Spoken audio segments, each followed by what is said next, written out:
Assalamualaikum dan salam sejahtera. Terima kasih kerana masih mengikuti saya di dalam program YouTube channel Sembang-Sembang bersama Abang Mi. Okey, sekarang ni is during PKP. Jadi anak-anak kita pun sama-sama dengan kita duduk dekat rumah.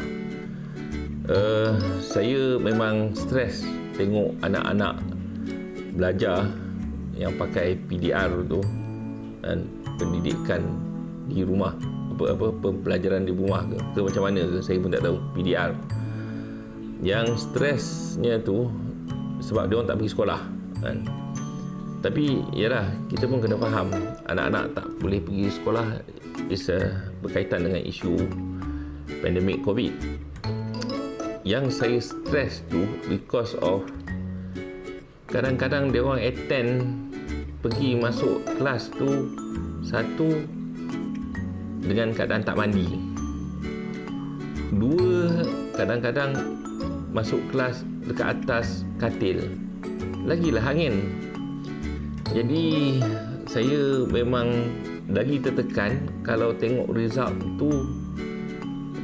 tu menghampakan. Jadi takkan kita nak salahkan orang lain. Jadi apa yang kita boleh buat di peringkat kita? Jadi saya sarankan is kalau kita belajar dengan anak-anak kita. Dan kalau kita belajar CV, kita belajar CV duduk sebelah anak kita. Kalau apa-apa subjek sains ke apa ke, kita faham ke tak faham ke, kita belajar duduk dekat sebelah anak kita tu. Saya bukanlah faham bahasa Arab sebab saya tak pernah belajar pun bahasa Arab. Jadi kalau anak saya belajar bahasa Arab, nak bagi semangat dekat dia, saya duduk sebelah anak saya kan. Dia belajar bahasa Arab, saya duduk sebelah dia. Waktu cikgu sebut, saya pun sebut sama, bagi semangat dekat anak saya. So anak saya pun enjoy. Jadi saya rasa tak ada cara lain lah. Kita sebagai mak bapak ni, kita tak boleh tinggalkan anak kita ni. Jadi kalau kita nak tengok dia berjaya, kita pun kena get involved juga dengan apa-apa benda yang dia orang buat. Okay, hari ni saya nak share sedikit, mungkin kita boleh buat kerja rumah untuk anak-anak yang darjah 1, darjah 2, darjah 3. Jadi latihan yang saya nak tunjuk ini adalah latihan matematik kan. Saya selalu bagi latihan dekat anak saya yang si Amir dengan si Amar, sebelum tu si Daniel. Tiap-tiap hari saya bagi dia 200 soalan yang dia orang kena jawab. Jadi bila latihan tu dia buat setiap hari, saya bagi 200 soalan, alhamdulillah kan. Dia lepas tu matematik dia sendiri okey, kemudian lepas tu saya dah tak payah nak risau lagi. Okay, hari ni saya nak share sedikit macam mana kita nak buat kerja nak buat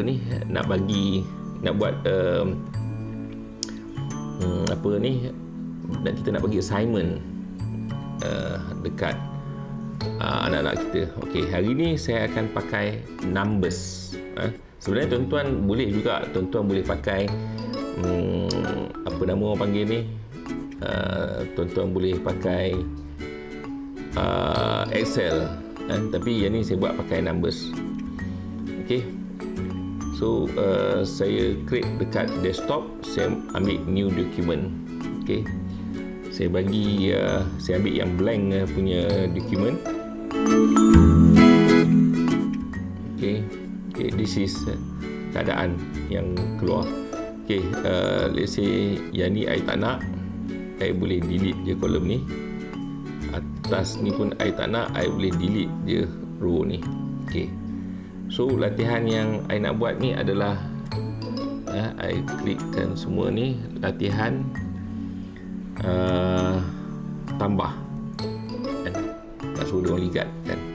Jadi dekat sini saya nak buat latihan satu nombor campur satu nombor dapat berapa. Okey, ini saya boleh bubuh tanda equal kan. Jadi saya nak pakai, katakan saya tak tahu apa apa command yang saya nak pakai dekat sini, saya boleh ambil dekat sini, saya boleh ambil saya nak nombor random. Kita ambil random between. Okey, pakai ni, klik ni random between berapa kan. Random between, I insert function dekat sini, between 1 sampai 9. Okey, so dia akan pilih apa-apa nombor dekat sini 1 sampai 9. Okey, ini kemudian saya nak buat sini tanda campur. Okey, nak buat tanda campur dekat sini, you kena bubuh tanda apa panggil, tanda, this is not tanda seruan, apa, apostrophe, ikut sukalah apa-apa kan, dan bawah signal campur, kemudian baru dia keluar. Campur saja boleh tak? Campur saja pun boleh, campur saja pun boleh. Okey, kemudian lepas tu sini pun saya copy, tekan Ctrl C, pergi dekat sini Ctrl V, kemudian sini saya nak buat tanda equal. Yang ni pun saya buat tanda apostrophe, tanda equal. So macam tu Kalau kita buat tanda equal saja dia tak jadi. Yang ni kan jarak ni kan besar sangat, saya boleh kecilkan sikit. Dan ini pun saya boleh kecilkan sikit. Ini pun saya boleh kecilkan sikit. Okey, ini pun saya boleh kecilkan sikit. Jadi saya nak suruh anak saya jawab dekat sini. Okey, mungkin kolom ni pun okey, kolom tu kemudian. Okey, saya boleh highlightkan semua benda ni, tekan butang shift dan highlightkan benda ni. Kemudian kita pergi dekat bawah ni, kita copy sampai, katalah saya buat 10 lah kan.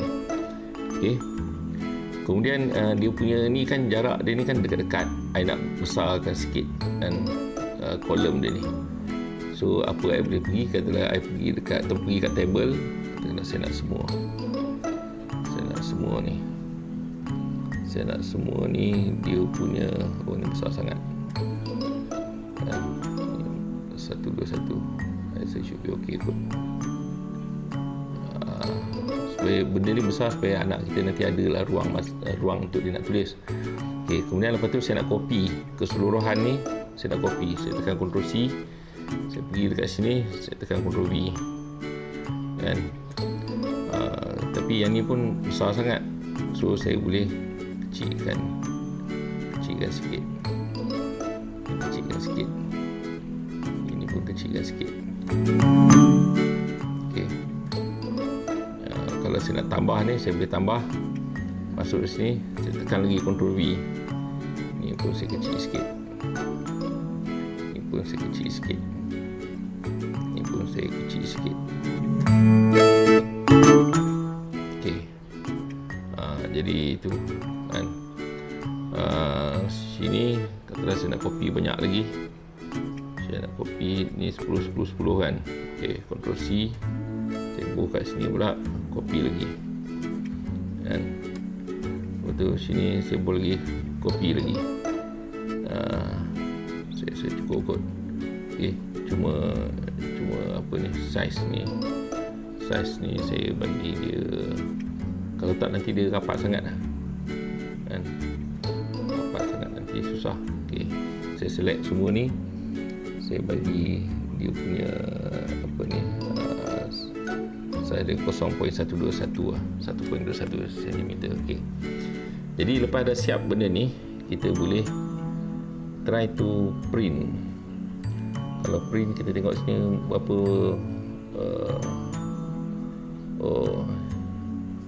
sayanglah pula kan, sini ada 90 soalan. Sebenarnya saya boleh lanjakkan lagi, dekat sini ada banyak lagi saya boleh bubuh ni, sekurang-kurangnya saya boleh bubuh lagi 2 ke 3 lagi dekat sini. Okey, saya cancel yang ni sekejap, saya kasih tambah ni, saya kasih tambah sikit lagi.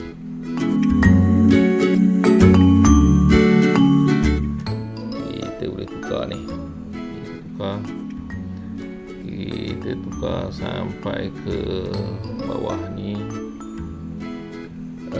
Saya tukar kepada height ni, saya buh 9 okey tak, ataupun saya buh 1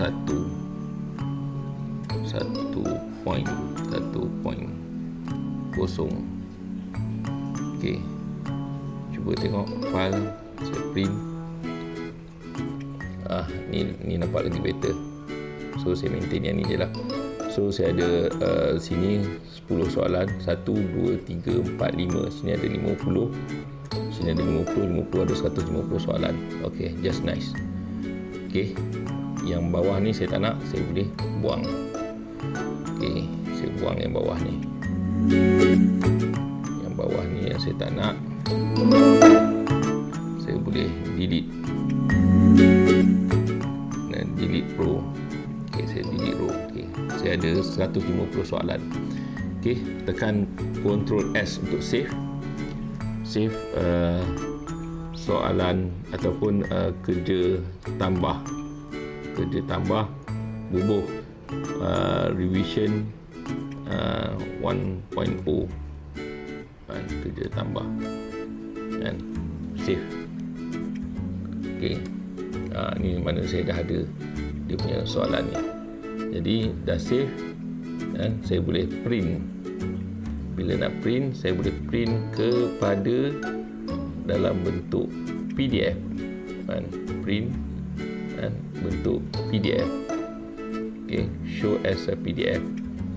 Okay, simpan dekat desktop dan saya hantar ni satu. Jadi saya boleh hantar kerja sekolah ni dekat anak saya, suruh dia buat, ataupun kita print dan print kita buat sama-sama dengan anak kita. Dan okey, saya tengok dekat sini. Okey, this is kalau kita print dia akan jadi macam tu lah. Dan jadi dia ada banyak soalan-soalan. This is a random number. Dan random number. Dan sekejap kita ubah sikit, besar sikit. Okay, this is random number. Jadi random number ni tak payahlah kita bagi satu-satu kan. Jadi dia akan generate sikit. Kita boleh print dah. Kita print kemudian bagi anak-anak kita buat latihan kan. Katalah nak bagi latihan yang kedua kan. Bila kita buat latihan yang kedua ni kan, kalau kita tengok nombor nombor 6 campur 8 ni, sebenarnya nombor ni you ubah je apa-apa. Katalah you ubah masuk kosong kat sini kan, nombor dekat sini semua dah bertukar-tukar dah. Tu you delete balik, you print lagi. So bila you nak print apa you nak generate apa-apa nombor baru kan, you just put any number dekat sini. Let's say you put number 5, 7 ke apa ke. Bila you buat apa-apa number, dia akan generate semua nombor-nombor dekat sini. Kemudian you save lah. So buat benda ni sampai anak you mahir.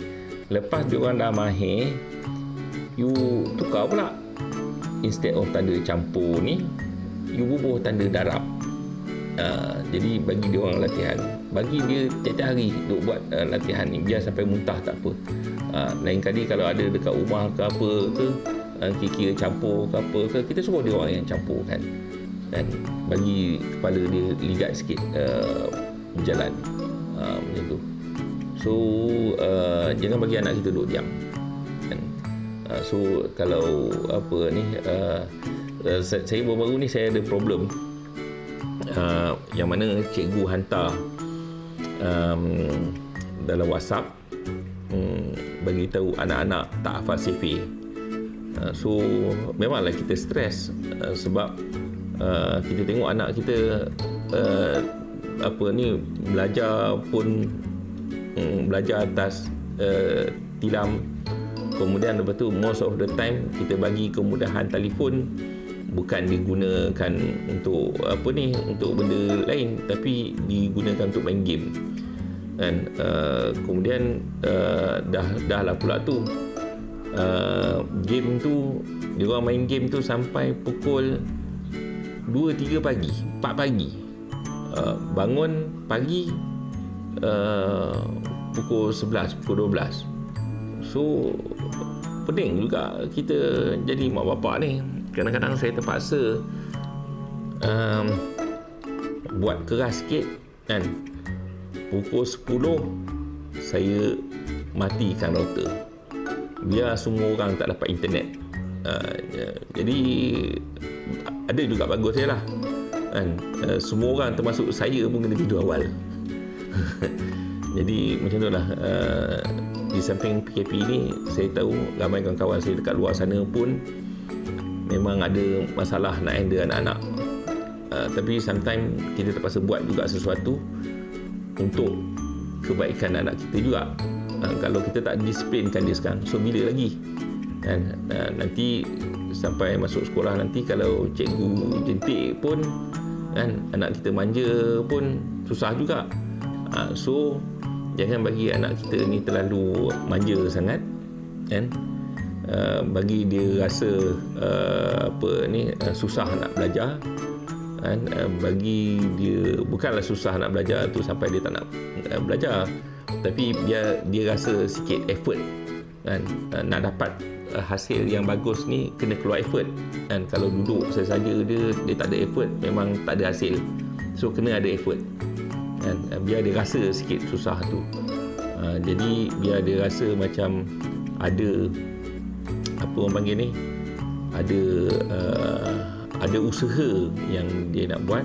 Dan bila nanti kemudian hari bila dia masuk sekolah asrama ke apa ke, dia tahulah kan, langit tu tinggi ke rendah kan, baju kena basuh sendiri, kasut kena basuh sendiri kan. Kemudian lepas tu biar dia bercampur dengan abang-abang senior, kena ragging, kena marah kan, sebab tak belajar kan. Kemudian bagi dia appreciate kan, semua kesusahan yang dia lalui. Dulu kita pun macam tu juga, masuk sekolah asrama. Bukanlah kata kita ni baik sangat kan, tapi bila kita duduk sekolah asrama tu banyak mengubah kehidupan kita. Jadi most of the time kalau kita masuk sekolah asrama pun kita tak berpeluang nak pergi naik basikal, pergi sana pergi sini, apa semua, jalan sana jalan sini, pergi tengok wayang ke apa ke, tak boleh kan. So bila kita duduk sekolah asrama ni, petang kita prep, kita kena kita kena bawa buku study. So bukan kita seorang, tapi semua orang dalam satu asrama pun sama. Siapa yang lari prep kan, duduk dekat bilik tidur, nanti ada warden tangkap dan kasih dera sikit. So macam tu. Jadi anak-anak kita pun kita tak boleh sangatlah bagi keselesaan sampai tak ada apa sebarang effort pun dia buat untuk nak majukan diri dia. Bagi dia rasa sikit kan. So bila dia berjaya, result dia dapat cantik, waktu tu kita bagi something reward untuk dia. So itu saja kot celoteh saya pada malam ni kan. InsyaAllah nanti kalau ada apa-apa lagi tips tips penjagaan anak-anak, saya akan berkongsi dekat sini. Actually sepatutnya saya punya channel ni berkenaan dengan scuba diving dengan fotografi, tapi sebab saya stres sangat, asyik buat scuba diving dengan fotografi je. So kita tukar sikit. So hari ni kita contoh-contoh ni selingan je. Dan nanti yang ke depan nanti kita sambung balik buat video pasal fotografi dengan scuba. Okey. Bye bye. Aktifkan selam anda.